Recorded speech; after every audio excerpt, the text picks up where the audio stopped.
Salut à tous, aujourd'hui on se retrouve pour une FAQ. Je vous avais demandé des questions sous la vidéo d'hier, j'en ai pris. Il y en avait énormément, j'en ai pris celles que j'ai vues où il y avait le plus de likes. En général les autres, j'irai faire un tour ce soir pour vous répondre dans les commentaires. Donc nous on va débuter comme d'habitude, c'est lui qui va me poser des questions.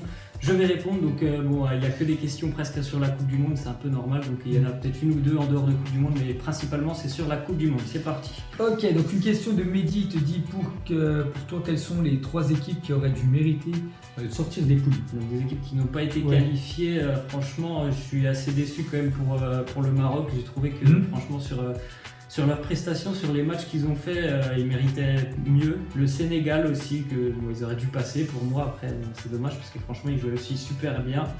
Et la troisième... Nigeria, non? Je sais pas ce que t'en penses. Non, pas forcément le Nigeria. Il a pu sortir, parce que...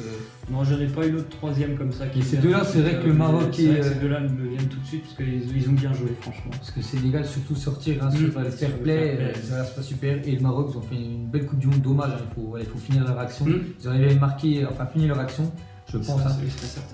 Ils auraient été en 8e. Ensuite, une question de N'Golo Kanté. FAQ, quels selon vous les pires joueurs de cette Coupe du Monde? Alors les pires joueurs de cette Coupe du Monde, donc ça va étonner personne que déjà il y a des sélections qu'on attendait peut-être même dans le dernier carré voire en finale. Déjà pour moi Mesut Özil il a été vraiment très mauvais dans cette Coupe du Monde, surtout sur le dernier match, mais même sur toute la compétition je l'ai trouvé vraiment très mauvais. J'ai pas trouvé aussi que Thomas Müller il a beaucoup apporté à la sélection. En Argentine, par exemple, Nicolas Otamendi, moi j'ai jamais vraiment aimé Otamendi, donc je sais pas comment il fait pour être aussi bon avec Manchester City. Certainement qu'il y a du monde autour de lui.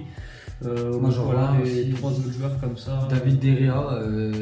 David De Gea aussi. Il a beaucoup de frappes, oui, il en sort aucune. Ouais.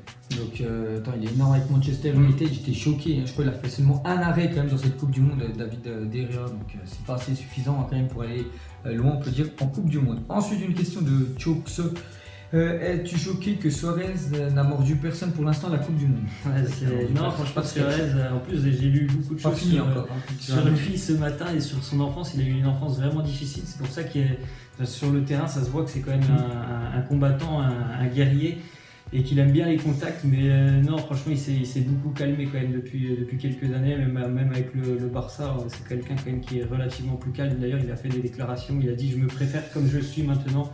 Que comme j'étais avant il y a quelques années où il avait mordu Chiellini, où il fait cette main, il faisait quelque chose qui n'était pas vraiment fair play et sportive, on va dire.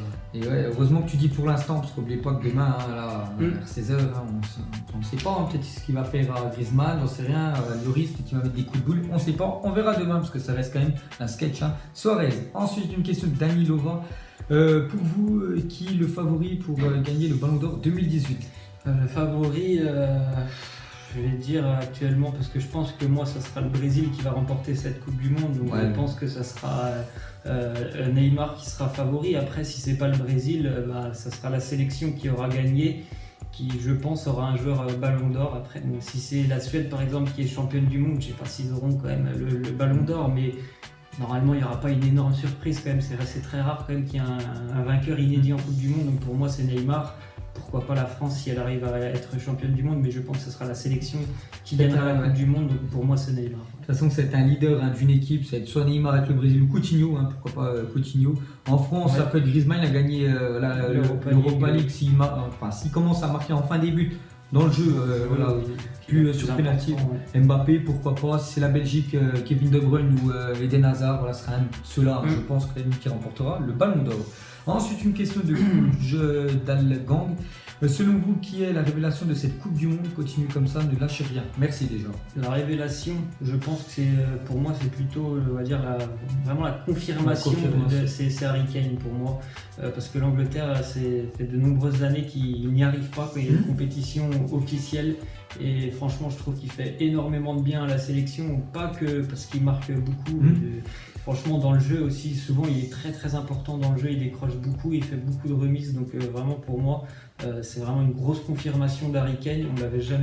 On l'a vu avec Tottenham, mais bon, Tottenham déjà mal et très loin en Ligue des Champions, donc on avait peut-être certains des doutes sur sa capacité quand il y a vraiment de grandes échéances à répondre présent, et je trouve vraiment qu'il répond présent, et que pour moi c'est vraiment l'un des tout meilleurs numéro 9 vraiment depuis quelques années, mais il le confirme encore plus cette année. Ok, ensuite une question de Kylian. Penses-tu que la Belgique a une chance de battre le Brésil demain?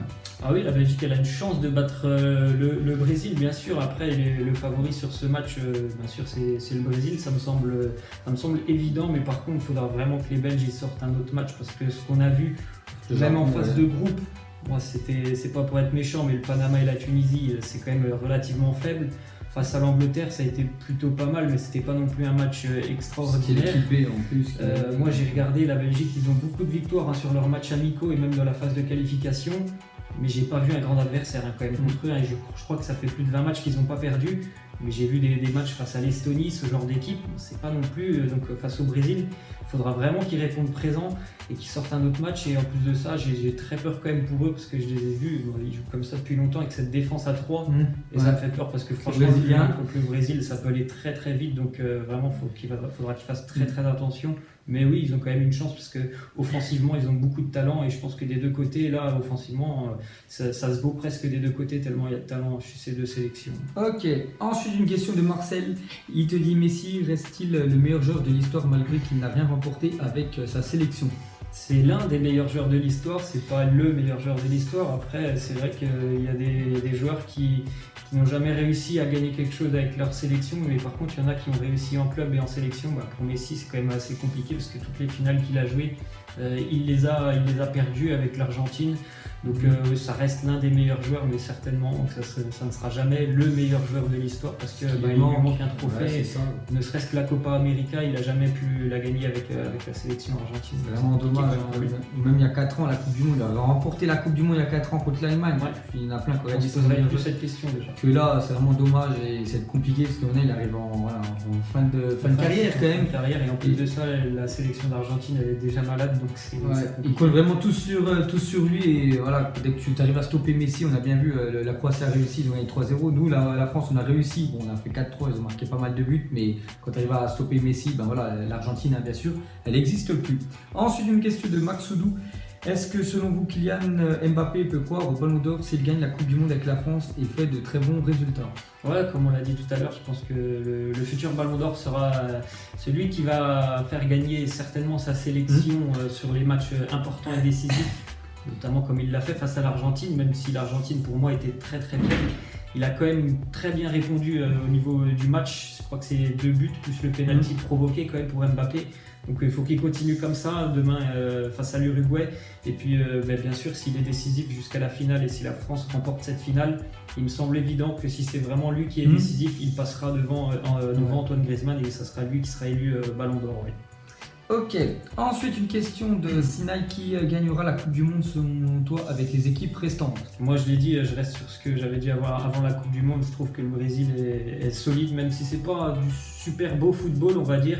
C'est solide, c'est efficace, donc pour moi le Brésil sera champion du monde. Ensuite, c'est une question de Moa78, il te dit, penses-tu que l'Angleterre peut le faire?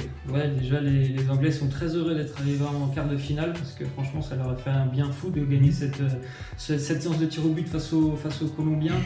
Et franchement, quand on regarde la partie de tableau de droite, il y a un petit favori quand même qui se dégage, même si c'est pas non plus énorme, c'est l'Angleterre quand même. Et la Croatie qui me semble les deux favoris, mais l'Angleterre par rapport à l'expérience, on va dire, le talent que peuvent avoir ces joueurs, il me semble être favori. Donc oui, ils peuvent aller en finale, mais je trouve quand même que c'est très ouvert sur cette partie droite du tableau quand même. Pour la J'aurais bien un Angleterre quand même Croatie en demi-finale, ce serait vraiment pas mal, et pourquoi pas un France-Brésil dans l'autre. Ensuite, une question de Govko. Est-ce que pour toi Mbappé est le futur plus grand joueur du monde? Ouais, franchement, on connaît tous ses qualités, donc je ne vais pas parler de ses qualités, c'est juste qu'actuellement il a 19 ans, je crois, Mbappé, et même en cherchant beaucoup, j'arrive pas à trouver d'autres noms qui peuvent être plus forts que lui dans le futur. Déjà, ce qu'il fait depuis 1 an et demi, c'est assez exceptionnel. Et il a 19 ans et franchement, j'ai beau chercher, j'en vois pas d'autres. Donc pour moi, oui, déjà que là, il est très très fort. Il pourrait peut-être même être Ballon d'Or cette année. Je pense que oui, la future grande star du football, c'est lui. Je pense. Qui va dominer le monde, je pense, avec du Neymar, qui est aussi très jeune. Neymar, je crois, il a 25 ans. Là, tous ces gens-là, Asensio aussi, je pense, il est très jeune, 22 ans. Bon, même si c'était un fiasco avec l'Espagne, je pense, dans quelques années, tous ces joueurs-là, ce sera les meilleurs, bien sûr, de la planète. Ensuite, une question de Mathéo. Penses-tu que la Suède peut gagner les quarts de finale contre l'Angleterre? Est-ce que la France peut passer contre l'Uruguay? Déjà, je réponds pour les deux. Oui, les deux matchs sont très ouverts, donc la France peut bien évidemment se qualifier face à l'Uruguay. Et pour moi aussi, la Suède peut vraiment se qualifier face à l'Angleterre. Je ne suis pas trop impressionné quand même par l'Angleterre.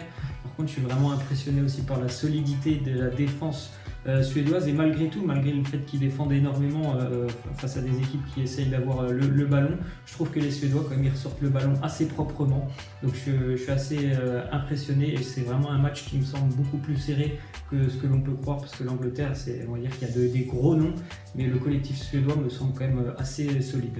Ok, ensuite une question de Dark, il te dit, selon toi, penses-tu que Ronaldo va quitter le Real Madrid cette année? Ouais, je pense que c'était sa dernière année. Après voilà, vous avez certainement vu aujourd'hui tout ce qui s'est passé autour de Ronaldo. Il a l'air d'être vraiment vexé, mais même déjà après la finale de la Ligue des Champions, il n'avait pas l'air très bien du côté de Madrid. Donc pour moi, oui, c'était sa dernière année à Madrid. Ouais. Ok, la dernière, c'est Noam, il te dit quelle équipe t'a fait le plus vibrer pendant la Coupe du Monde? Sincèrement, il n'y en a pas une qui m'a fait plus vibrer. Par exemple, il y a 4 ans, je pourrais te citer l'Allemagne parce qu'ils écrasaient vraiment tout le monde, j'avais l'impression. Mais cette année, non. Franchement, il n'y a pas une équipe qui me fait plus vibrer que ça. Je trouve pas que dans le jeu, ça soit vraiment super ce qu'on voit, même de la part du Brésil. Donc non, j'ai pas une sélection qui me fait énormément plaisir, on va dire, quand je la regarde sur cette Coupe du Monde. Ok, voilà, c'est la fin de cette FAQ. Donc vous pouvez laisser des nouvelles questions. J'essaierai d'en refaire une après les quarts de finale. Donc si vous avez des questions, laissez-les en commentaire et on prendra tout ça certainement la semaine prochaine. Voilà, on vous laisse, on vous dit à la semaine pro. Ciao.